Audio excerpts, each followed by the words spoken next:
Are you taking vitamin D on an empty stomach or maybe a multivitamin with your morning coffee? Small timing choices like these can actually block the nutrients you're trying to absorb, and it's one of the most common reasons I see supplements not being as effective as we would expect, even when people are taking the right ones. So if you take one supplement or 10 and you want to make sure they're supporting your body, this video is for you. I'm Dr. Melissa Blake. I'm a naturopathic doctor and part of the medical education team at Metagenics. And in my clinical work, I meet people every week who are investing thoughtfully in supplements, but their labs stay low, they don't feel a difference, and they even start noticing things like nausea, digestive upset, or disrupted sleep. And often, it's not that they're taking the wrong supplements, it's just that they haven't optimized timing, and it might even be working against them. So today, we're going to walk through why timing matters, a simple morning and evening supplement routine you can follow, common combinations that interfere with absorption, and a practical system that makes this easy to stick with even on busy days. This is a complete practical guide, so check out the chapters and you can jump straight to what matters most for your routine. And before we dive in, a quick note, this is general wellness education and not personal medical advice. Supplements are powerful and they can interact with medications and certain health conditions. So if you're unsure what's right for you, check in with your healthcare provider. The great thing about adjusting timing is that it's one of the simplest ways to improve results without adding more supplements. Before we get into specifics, it's important to understand why timing matters in the first place, because this is where many routines actually break down. So here's the foundation. Different nutrients enter the body in different ways. A simple way to picture this is to think about nutrient absorption as a series of doors. Fat-soluble vitamins like D, E, A, and K, they need a key, and that key is dietary fat. Without it, their doorways into our bodies don't open as easily. Water-soluble vitamins like B vitamins and vitamin C, they use doors that are already open, so their entry is way more flexible. And then you've got competing minerals like calcium and iron. They share the same doorway, so if they show up at the same time, especially in a big group, one can crowd out the other. So that's the absorption piece. The second layer is your circadian rhythm. Your digestion, hormones, your nervous system, they don't function the same way at 8 a.m. as they do at 9 p.m. And some nutrients are energizing, some are calming, some influence cortisol, others influence melatonin. So when supplements are taken at odds with your body's natural rhythm, you might notice side effects instead of benefits, like restlessness, poor sleep, digestive discomfort. And finally, timing is bigger than just morning versus night. Seasons matter. In northern climates especially, winter comes with less sunlight, different activity levels, different nutrient demands. The supplements that support you in January might not be the same ones you need in July. Listen, timing your supplements is not about following strict rules or about being perfect. It's about alignment. It's aligning with your digestion, your nervous system, your current season of life. So with that foundation in mind, let's walk through a simple AM and PM routine that works in real life. Morning is less about a strict clock time and more about setting the baseline for your day. So this is the window where I typically place supplements that help cover nutritional gaps early, that support energy, focus, metabolic activity, and the ones that are just easiest to remember when you pair with your first substantial meal. Clinically, this is also where I see the best adherence. So when people anchor their foundational supplements to the morning, they're more likely to take them consistently. One important supplement to consider taking in the morning is vitamin D. As mentioned, vitamin D is a fat-soluble vitamin, so it's best absorbed when taken with a meal that contains healthy fats, ones that we can easily get with breakfast: eggs, avocado, nut butters, olive oil. We synthesize vitamin D from sunlight earlier in the day, so taking it in the morning fits our body's natural rhythm, right? Matching natural physiology. And here's a piece that often gets overlooked. Vitamin D works best in a vitamin K rich environment. So together, they enhance the benefits on bone and cardiovascular health. So you can support this synergy by eating vitamin K rich foods like leafy greens and fermented foods, or by using a supplement that pairs vitamin D and K2. Let's talk about B vitamins. These are water soluble and they help convert food into usable energy. They support cognition, metabolism, and mood. Some people do find B vitamins calming, and others find them more stimulating or energizing. So, in my practice, if someone is already dealing with any kind of sleep disruption or a racing brain, I tend to recommend moving B vitamins to earlier in the day, and that can often be a simple fix. So, my general rule is take your B complex in the morning. However, if you're using a formula that's designed for calming, like blends that pair B vitamins with magnesium, they can sometimes fit better later in the day. So just see how you feel and judge based on your goals and response. Energizing herbs. In general, I always say start your herbs earlier in the day and see how you do. But herbs that are meant to support energy, focus, and stress resilience are definitely better taken earlier in the day. We call these adaptogens. They include rhodiola, ginseng, bacopa. They support mental clarity, physical stamina, cognitive performance. All of these align well with morning or early day goals, right? So that said, you'll hear this a couple times. Timing is not one size fits all. And dosing also matters, especially for herbs. So a good example is ashwagandha. My clinical experience and research also validates that higher daytime doses can support stress resilience and exercise capacity, while lower evening doses can support relaxation and sleep quality. So the guidance that I tend to recommend is the goal should guide the timing. If your goal is focus, energy, stress resilience, taking them during the day, either morning or early afternoon, makes the most sense. If your goal is more for calming or sleep support, shift your timing later in the day, closer to bedtime, and then again, adjust based on dose and formulation. Okay, let's talk about multis. There really are no high quality trials proving that there is a single best time of day for multivitamins. However, most multis contain a blend of water-soluble and fat-soluble vitamins and sometimes minerals as well. So because of that mix, they're usually best taken with food. The most common complaint I hear from patients is that they feel nauseous when they take multivitamins on an empty stomach. So this also is generally true for single minerals, especially zinc and iron. I would say magnesium is the only exception. Most people find they can take magnesium on an empty stomach. So taking your multi with a meal, whether it's a multivitamin or a multimineral, is one of the simplest ways to improve tolerance. And again, I'm a practical gal. I feel like taking your multivitamin with breakfast offers consistent timing so that you can repeat on a regular basis. For me, I take a mid-morning or lunchtime multi. That works best because I start my day with coffee and I don't eat right away. So with your first meal, whether that's first thing in the morning or later on in the day. Iron deserves its own conversation because it's often where I see a lot of confusion. Here's the thing, in most multivitamins, there is a modest amount of iron alongside small amounts of other minerals.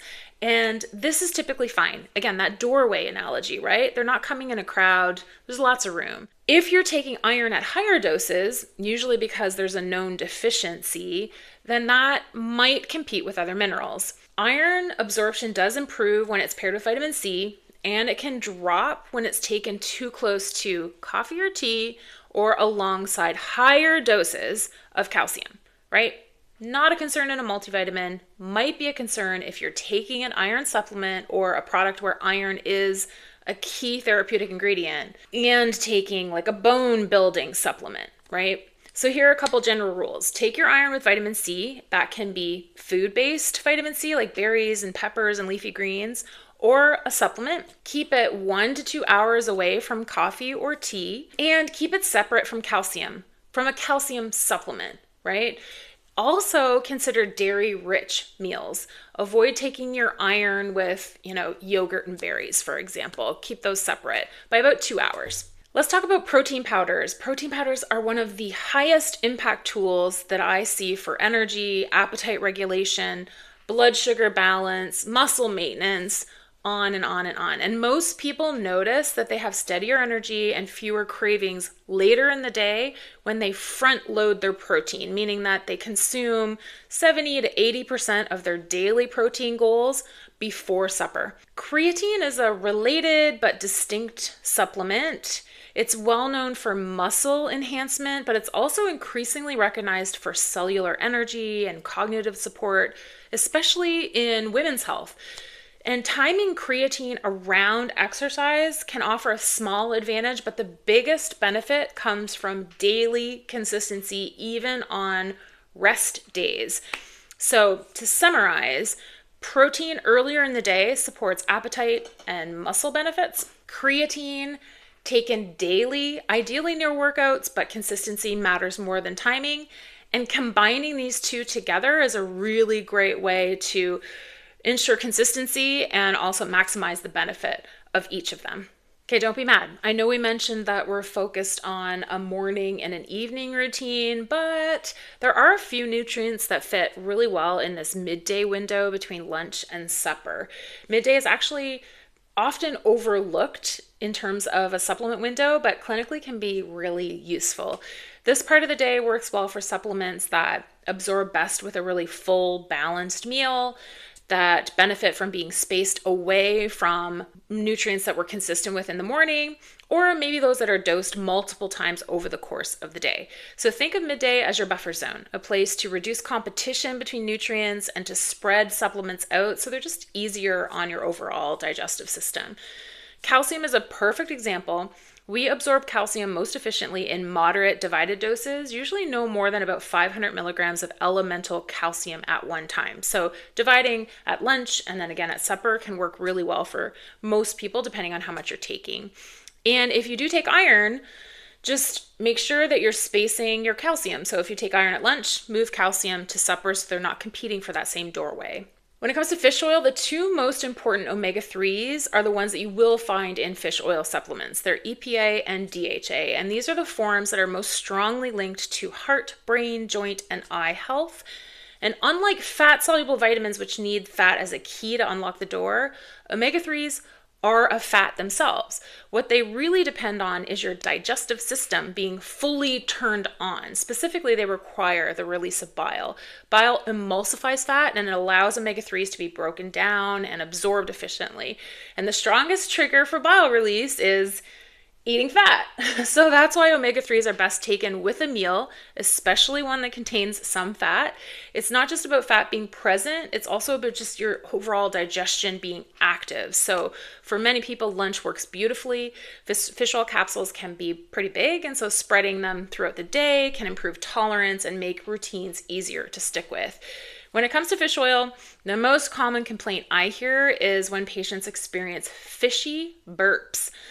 This is especially common when doses are taken all at once or too late in the evening. So the good news is there are two simple strategies that almost always help. The first, split the dose between lunch and dinner. And two, store capsules in the freezer to slow the release and improve digestion. And most of my patients notice a big difference with just one of these changes. Okay, rounding out our midday supplements is magnesium citrate. If your primary goal with magnesium is bowel regularity, magnesium citrate is a great option. It can be taken at any time of the day. Many people do find that they get a more gentle, more predictable effect when the dose is divided across the day rather than taken all at once. So taking a dose at lunch and again at supper is a great option. From an absorption standpoint, research does suggest that magnesium may be just slightly better absorbed when taken with a meal, likely because food slows the movement of everything through the digestive system and it just gives magnesium a little extra time to work in the digestive system. All right, we've made it. Here we go. We're transitioning into the evening. Evening is when the body naturally shifts towards parasympathetic activity. So this is our rest and digest mode. This is the window where we want to take any supplements that support relaxation, sleep, or recovery, ones that are calming rather than stimulating, and also any that maybe need to be taken away from medications or other supplements that we take earlier in the day. So probably one of the more popular sleepy time supplements is, again, magnesium, but a different form, magnesium glycinate. This is best suited for evening, particularly when the goal is relaxation, muscle relaxation, nervous system support, and even supporting sleep quality. This form is bound to glycine, which is an amino acid that itself has calming properties. And again, while it can be taken with or without food, many people do prefer to take it with the last meal or their last snack of the day. And that can help with comfort and also help build a consistent routine. Melatonin can be a super helpful tool for sleep onset and circadian rhythm support, but it works different than typical sleep aids. Rather than sedating, melatonin is a timing signal. It helps the brain and body recognize that night has begun and it's time for sleep. I used to recommend melatonin pretty close to bedtime, but a recent study suggests that it actually works better when it's taken earlier in the evening, typically 2 to 3 hours before intended bedtime rather than right before sleep. And this aligns with melatonin's role in shifting and reinforcing circadian rhythm. It's especially helpful for delayed sleep phase, people who are night owls, if you are jet lagged or any kind of travel related sleep disruption, for people who work shift work or have irregular schedules. Clinically, I definitely see the best results when melatonin is used at the lowest effective dose. So you want to start low and gradually increase until you find what works best for you.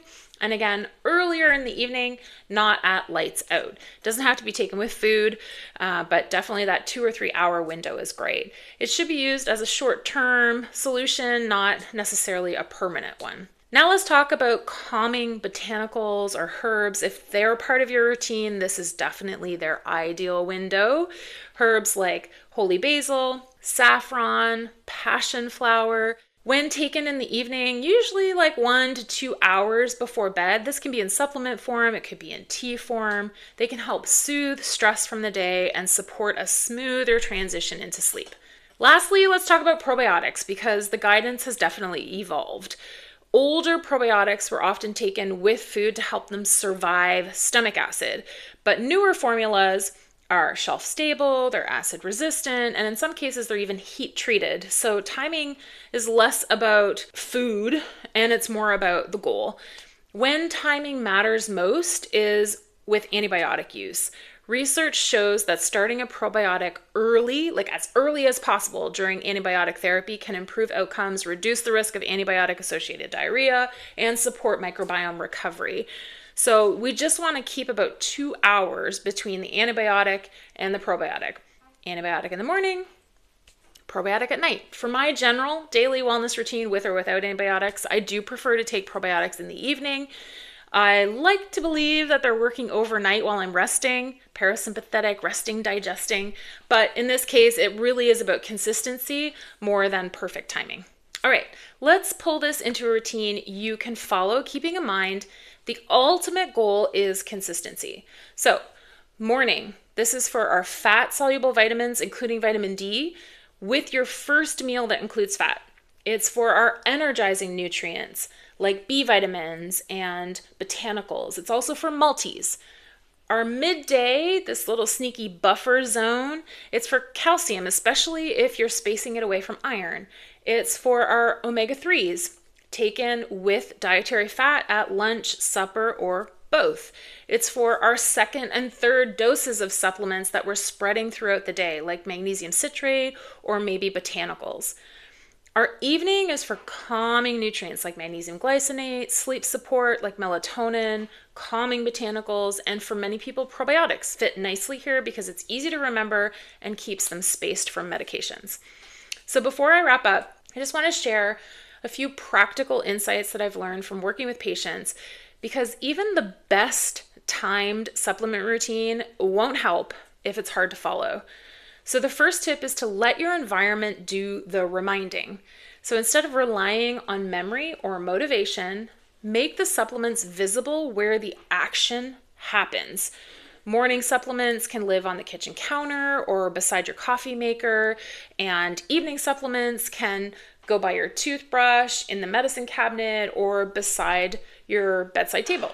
And when supplements are placed where the behavior already exists, you don't have to remember, you just respond. And so there's much better adherence when we stop hiding supplements in the cupboard and start letting our environment prompt the habit. The second and related tip is to anchor your supplements to a moment rather than a time. So instead of saying, I'm going to take this at 8 a.m., link your supplements to something you already do every day. For example, vitamin D with your first meal, magnesium after brushing your teeth, probiotic when you plug in your phone at night. That way it reduces decision fatigue and it makes timing more automatic, even when there are changes to your schedule, like on the weekend or holidays or when things get really busy. The third and last tip is to try to make your routine as friction-free as possible. The easier it is, the more likely it sticks. So consider getting a supplement organizer and pre-portioning supplements out once a week, or maybe choose subscription options for your long-term supplements so that you never run out. If a routine feels overwhelming, it won't last, and missed doses often lead people to abandon the entire routine. I would much rather see a simple routine done consistently than a perfect one done sporadically. Timing really does matter. It can make a big difference, but consistency matters most. When your routine is visible, when it's anchored, and when it's easy, consistency follows, and that's when supplements work. If this video helped clarify supplement timing for you, a like or a share helps ensure this information reaches others who are asking the same questions, and it helps remind me that the work and effort that goes into creating this kind of evidence-based content is worth it. You'll find links below to blogs on this topic and also a simple timing guide that you can use as a reference. If you have questions about your own supplement routine, maybe a supplement that I didn't cover in this video, please feel free to drop a comment on what you're taking and when possible, I'll make suggestions to help refine the timing. Thank you so much for spending this time with me. I'm Dr. Melissa Blake, reminding you that small, consistent choices really do add up. See you in the next video.